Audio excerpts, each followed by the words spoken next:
अभी तक हमने लास्ट लॉन्ग के एपिसोड 6 में देखा था कि कैसे वो सारे लोग मिलकर उस दरवाजे के बगल में गए थे।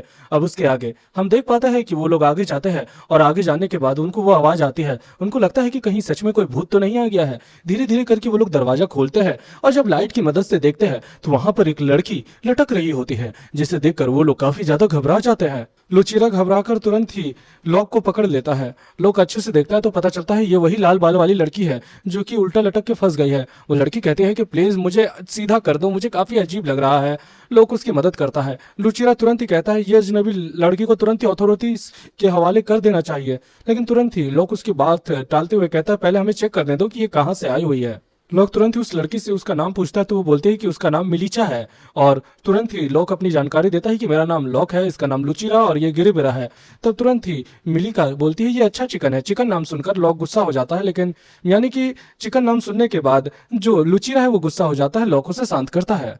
मिलीचा से लोग पूछता है उसके यहाँ आने का कारण, तो मिलीचा बताती है कि मेरे पेरेंट्स जो थे वो गुजर चुके हैं। मैं अपने दादाजी के साथ रहती थी, लेकिन मेरे दादाजी के गुजरने के बाद मैं यहाँ से चली आई। तब लोग कहता है तुम अपने दादाजी के घर में क्यों नहीं रह रही हो? तब वो बताती है मिलीचा कि मेरे दादाजी ने किसी से कर्ज लिया था और कर्ज न चुकाने के कारण उन्होंने वो घर को जब्त कर लिया है, जिसके कारण मैं बस एक जगह खोज रही थी सोने के लिए, तो मुझे आपका बेसमेंट मिला। लोग कहता है वो सब तो ठीक है, लेकिन तुमने बेसमेंट तक पहुंची कैसे? तो वो बताती है कि असल में मैं नीचे के रास्ते से गई थी, ये नाले के रास्ते से जोड़ता है, जिसके कारण मैं चलते चलते बस यहाँ पर आ गई। एलन जब अच्छे से खोलता है दरवाजा नीचे का तो वो देखता है कि नीचे तो बहुत बड़ी सुरंग है। अगर ऐसा हुआ तो बैरन के घर में कभी भी हमला हो सकता है नीचे के साइड से, इसीलिए हमें तुरंत ही इसे बंद करना होगा। तब मिलीसा कहती है मुझे माफ कीजिएगा, मैं इसमें आपकी मदद करूंगी। और उसके बाद वो सारे लोग नीचे के रास्ते से निकल जाते हैं रास्ता बंद करने के लिए। वो लोग थोड़ा आगे बढ़े होते हैं तब मिलीचा दिखाती है कि वही से रास्ते से आई है, और जैसे ही वो लोग उस रास्ते पर एंटर करते हैं तो फिर उसे एक लंबा रास्ता दिख जाता है। दोस्तों, नीचे का रास्ता इतना छोटा नहीं, काफी ज्यादा बड़ा है और ये बिल्कुल एक भूल भुलैया की तरह है। आगे खतरा होता है। तब मिलीचा बोलती है कि लोग क्या मैं यहीं पे सो सकती हूँ? आप लोग आगे चल जाइए, आगे ट्रैप होंगे तो मैं आगे चल जाऊंगी। तब लोग कहता है नहीं, तुम अभी बच्ची हो, मुझे ट्रैप सर्च करना होगा। लेकिन तुम्हें ये सब बात सिखाई किसने? तब दूसरी तरफ मिलीचा बेचारी बताती है कि जब मैं दूसरों के साथ काम करती थी तो वो लोग मुझे बाकियों के हवाले छोड़कर भाग जाते थे। तब दूसरी तरफ लोग को ये बात सुनकर काफी ज्यादा बुरा लगता है कि एक बच्ची को सील्ड बनाया गया है, जिसके कारण लोग क्या आश्वासन देता है कि आगे जाके तुम्हें ये दिक्कत नहीं उठानी पड़ेगी। लोग बताता है चिंता मत करो, हम एफ रैंक के एडवेंचरर है और हमें बताओ कि कौन सी जगह तुमने देखी है। वो लोग आगे जाते हैं और एक दरवाजा मिलता है जहां पर खतरा हो सकता है, तो वो लोग तैयार रहता है। लेकिन जैसे ही दरवाजा खुलता है तो वहां पर बहुत सारा सोना और खजाना रहता है, जिसे देखकर उनकी आंखें चौंधिया जाती है। और उसके बाद लॉक तुरंत ही अपनी मैजिक की बदौलत वो दरवाजा तोड़ देता है, तो वो एक बड़े से मेंशन के अंदर आ जाते हैं। वो जगह पर कोई आ रहा होता है तो वो दोनों को लॉक को रुकने का इशारा देता है। हम देखते हैं कि ये तो कोई नहीं, ये तो एरिक है। और एरिक बोलता है लॉक, इतने रात को यहाँ पर कैसे आना हुआ? तब लोग तुरंत ही लुचिरा और उस लड़की को इंट्रोड्यूस करवाता है और उसके बाद सारी चीजें पूछता है। तब जो किंग है वो बताता है कि ये थोड़ी सी एम्बैरेसिंग और लंबी कहानी है। असल में जो मेरे ग्रैंडफादर थे वो टू किंग के एक दूत थे, मतलब कि इधर से उधर बात पहुंचाने का था, और उनका एक लवर भी थे और उनके बारे में मैं बताता हूँ। जब भी उनको जानकारी पहुंचानी होती थी तो वो नीचे के टनल सिस्टम का इस्तेमाल करते थे, इसीलिए इतनी लंबी टनल बनाई गई थी। लेकिन अब मुझे लगता है ये राज खुल ही गया है, तो तुम इनका इस्तेमाल कर सकते हो इमरजेंसी में। और वैसा कहते ही लोग उनसे विदा लेता है, सब चीजें सही करता है। तब तक मिलीचा भी सो जाती है तो मिलीचा का वो लेके आता है और उसके बाद हम देखते हैं मिलीचा की आंख खुलती है तो वो अपने आप को एक बिस्तर में पाती है। जब उसकी आंख खुलती है तो वो वहां पर वही कुत्ते को देखती है, जिसे देखकर वो हकबका जाती है और चिल्लाने लगती है।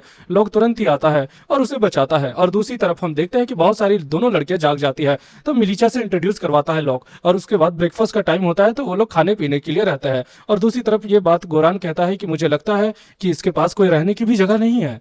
और दूसरी तरफ सारी घटना भी बताता है कि कैसे एक अंडरग्राउंड टनल था जिसके बारे में एरिक ने हमें बताया। एरिक की सारी बातें बताता है वो गोरान को, और गोरान कहता है अरे वाह, ये तो काफी दिलचस्प बात है। हालांकि वो मिलीचा की हालत देखने के बाद डिसाइड करता है कि वो मिलीचा को अडॉप्ट कर लेगा। और मिलीचा भी सेलिस को बिग सिस कह के बुलाती है, जिसके कारण बेचारी जो बिग सिस है यानी सेलिस वो काफी खुश हो जाती है। और उसके बाद इसी बहाने बेचारी मिलीचा को भी एक अच्छा घर मिल गया है।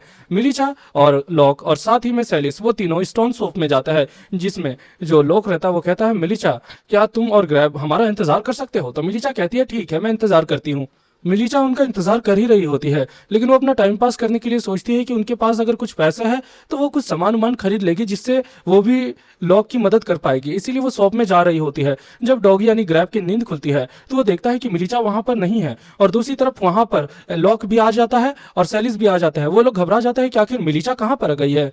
और दूसरी तरफ मिलीचा को वही गुंडे घेर लेते हैं जिन्होंने जो दादाजी थे मिलीचा के उससे उधार दिया था, और उसके बाद मिलीचा को बोलते हैं कि अब तुम्हें पैसे लौटाने होंगे। तब तक वहां पर ग्रैब भी आ जाता है और दूसरी तरफ लॉक भी आ जाता है। लॉक अच्छे से उनकी फील्डिंग सेट करता है और अपने इल्यूजन की मदद से उन्हीं के एक बंदे को पूछता है कि बताओ कि ये पैसे के बारे में कौन कहा है, इसके बारे में मुझे जानकारी दो। तो वो बताता है कि मैं तो बस मिस्टर केविनो के बारे में काम करता हूँ। उनका नाम मिस्टर केविनो है और वो एक मनी लेंडर है, स्लम्स एरिया में रहते हैं। तुरंत ही अफरा तफरी देखकर एक मर्चेंट आता है। वो लोग बोलता है कि केविनो हमें कहाँ मिल सकता है। तब मर्चेंट घबरा कर कहता है कि केविनो डोबमान असल में एक स्लम्स को कंट्रोल करने वाला मनी लेंडर है और वो बहुत खतरनाक आदमी है जिसके सामने कोई भी जुबान खोलने की हिम्मत नहीं करता है।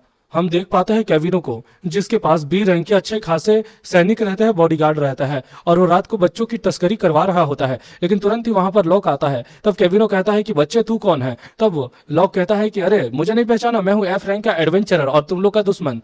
तुरंत ही केविनो अपने बी रैंक के बंदों को भेजता है, लेकिन तब भी लॉक अपनी ही सेना को लेकर आता है जिसमें एक सेलिस और एक सिया भी रहती है। अब देखते हैं आगे क्या होता है, तब तक वीडियो को हाइप कर दे।